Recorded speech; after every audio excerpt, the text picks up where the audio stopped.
नमस्कार दोस्तों, स्वागत है नई वीडियो में। दोस्तों इस वीडियो में हम लोग देखेंगे स्ट्रेस मैनेजमेंट का एक और क्वेश्चन जो है खतरे जिसको बोलते हैं स्ट्रेसर्स, ठीक है, की परिभाषा दीजिए तथा इसके प्रकारों का वर्णन कीजिए। तो दोस्तों ये भी जो है एक स्ट्रेस ही है, स्ट्रेसर यानी खतरे, ठीक है। तो चलिए इसके बारे में हम लोग डिटेल से समझेंगे, तब आपको ज़्यादा समझ आएगा। तो देखिए आंसर हम लोग देख रहे हैं, बोल रहा है खतरा। खतरा कोई भी घटना या स्थिति है जो तनाव को जन्म देती है, यानी कोई भी जो स्ट्रेस को पैदा करे, कोई भी घटना हो, कोई भी परिस्थिति हो, तो वही स्ट्रेसर कहलाता है, ठीक है। और इसे मुख्य रूप से दो श्रेणियों में विभाजित किया जा सकता है, दो भागों में बांटा जा सकता है। एक हो गया आंतरिक खतरे, मतलब हमारे शरीर के अंदर, जैसे कि नकारात्मक सोच या भय वगैरह आ गया, तो ये ऐसा वगैरह हो गया।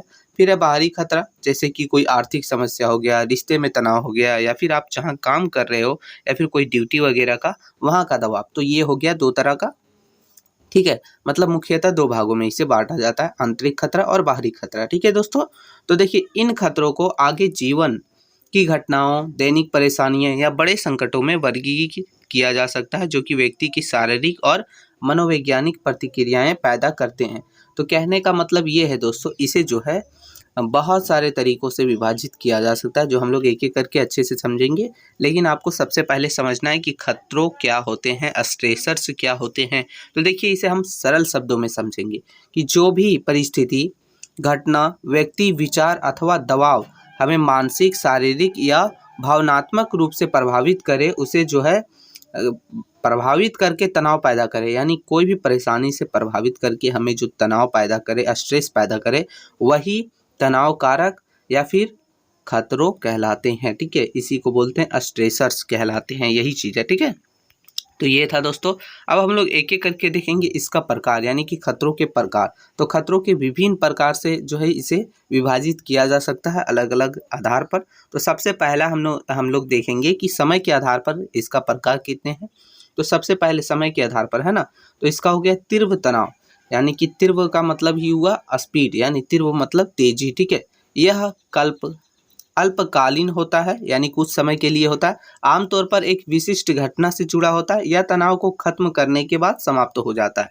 या देखिए कोई भी काम वगैरह हो, तनाव को खत्म कीजिएगा तो खत्म हो जाता है। जैसे उदाहरण के तौर पर परीक्षा देना है तो उस समय आपको रहेगा, परीक्षा दे दीजिएगा, धीरे धीरे खत्म हो जाएगा। किसी महत्वपूर्ण प्रस्तुति को लेकर घबराना या फिर तेज रफ्तार गाड़ी चलाना, तो ये सब चीज़ों से आपका स्ट्रेस आता है, जो ये अल्पकालीन होता है, यानी कुछ समय के लिए होता है। फिर है दोस्तों दूसरा हम लोग का प्रशासनिक तीव्र तनाव। यह अल्पकालिक यह भी होता है, जो बार बार होने वाला तनाव है, यह हमेशा लगभग बार होता है। यह तब होता है जब आप बार बार तीव्र तनाव का अनुभव करते हैं, ठीक है। चलिए हम लोग समझते हैं उदाहरण के तौर पर। देखिए लगातार देरी करना, आप मान लीजिए स्कूल जाते हैं, लगातार देरी करते हैं, तो थोड़ा सा टेंशन होता है, स्ट्रेस होता है कि आखिर हमको टीचर क्या बोलेगा, है ना। किसी व्यक्ति के साथ लगातार बहस करना या अपनी नौकरी में लगातार दबाव महसूस करना, तो ये हो गया हम लोग का उदाहरण, ठीक है। अब हम लोग का अगला है दोस्तों दीर्घकालीन तनाव। ये बहुत लंबे समय तक बना रहता है, इसलिए दीर्घकालीन तनाव इसको कहते हैं, ठीक है। इसमें क्या होता है, ये सबसे ज़्यादा हानिकारक भी होता है, क्योंकि इससे जो है मनुष्य का जो है शारीरिक और मानसिक स्थिति गड़बड़ा जाता है। ये तब होता है दोस्तों जब व्यक्ति अपने तनावों से बाहर निकलने का कोई रास्ता नहीं पाता है, तो उसी को बोलते हैं दीर्घकालीन तनाव, यानी बहुत लंबे समय तक रहता है। ये कब होता है, तो उदाहरण के लिए देखिए लगातार गरीबी के कारण होता है, टूटे हुए परिवार की स्थिति के कारण होता है, या एक दुखद विवाह के कारण होता है। जीवन की शुरुआती दौरों में हुए दर्दनाक अनुभव भी जो है दीर्घकालीन तनाव का कारण बन सकता है। तो ये सब कारण है दोस्तों दीर्घकालीन तनाव का, है ना। तो ये था दोस्तों हमारा समय के आधार पर। अब हम लोग देखेंगे घटनाओं की प्रकृति के आधार पर इसका क्या क्या प्रकार है। तो देखिए पहला हो गया संकट या फिर आपदा। ये व्यापक रूप से विनाशकारी घटनाएं, ठीक है, घटनाएं जो बहुत बड़े पैमाने पर होती है, जैसे कि युद्ध होना शुरू हुआ, प्राकृतिक आपदाएं जैसे भूकंप, बाढ़ वगैरह आ गया, तो उससे भी आपका स्ट्रेस बनता है। तो ये हो गया, ठीक है। दूसरा है दोस्तों प्रमुख जीवन की घटनाएं। ये महत्वपूर्ण परिवर्तनकारी घटनाएं हैं जो व्यक्ति के जीवन को प्रभावित करती है, जैसे कि विवाह, तलाक, नौकरी छूटना, किसी प्रियजन की मृत्यु, यानी आपके जो है आपसे प्रियजन की मृत्यु, या फिर किसी नए घर में जाना। तो ये सब कारण से भी जो आपका स्ट्रेस पैदा होता है, इसी को बोलते हैं खतरा, ठीक है, खतरों। फिर है दोस्तों दैनिक परेशानियां। ये छोटी छोटी और बार बार होने वाली दैनिक परेशानियां हैं। उदाहरण के तौर पर ट्रैफिक जाम है तो उस समय भी आपको लगेगा। फिर है काम पर असहमति, बिलों का भुगतान करना या घरेलू काम, तो ये छोटी मोटी है दैनिक परेशानियों के कारण भी होता है। फिर है दोस्तों परिवेशी तनाव, ये पर्यावरण से जुड़े तनाव हैं जो लंबे समय तक बने रहते हैं।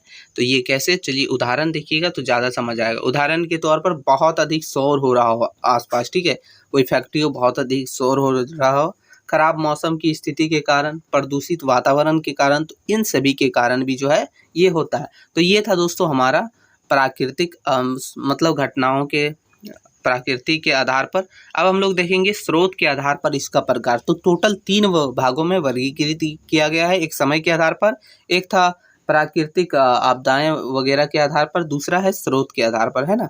तो देखिए स्रोत के आधार पर तनाव के स्रोत शारीरिक, सामाजिक और वित्तीय, संगठनात्मक या जीवन शैली के विकल्प हो सकते हैं। मतलब इन सभी भागों में इसे विभाजित किए जा सकते हैं। पहला हो गया शारीरिक तनाव।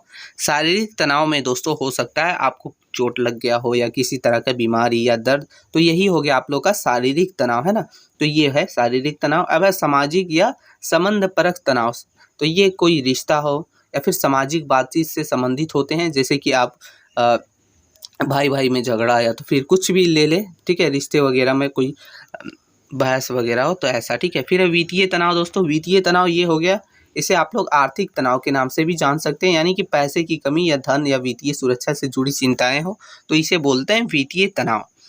आगे दोस्तों संगठनात्मक तनाव, ये कार्यस्थल से संबंधित होते हैं, जैसे कि काम का दबाव या कार्य प्रणाली, मतलब कि आप जहां काम वगैरह करते हैं वहां से जुड़े कोई भी जो स्ट्रेस है या फिर खतरों है उसे ही हम लोग बोलते हैं संगठनात्मक तनाव, ठीक है। तो ये था दोस्तों, हमने इसे 3 वर्गों में विभाजित किया, बहुत अच्छे से समझा ये आखिर खतरों होते क्या है, तो वो भी हमने देखा, ठीक है, स्ट्रेसर्स।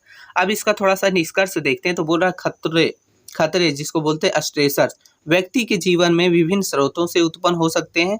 ये भौतिक, मानसिक, सामाजिक एवं भावनात्मक, आर्थिक और पर्यावरणीय स्वरूप में सामने आते हैं, यानी इन सभी कारणों से ये हो सकते हैं।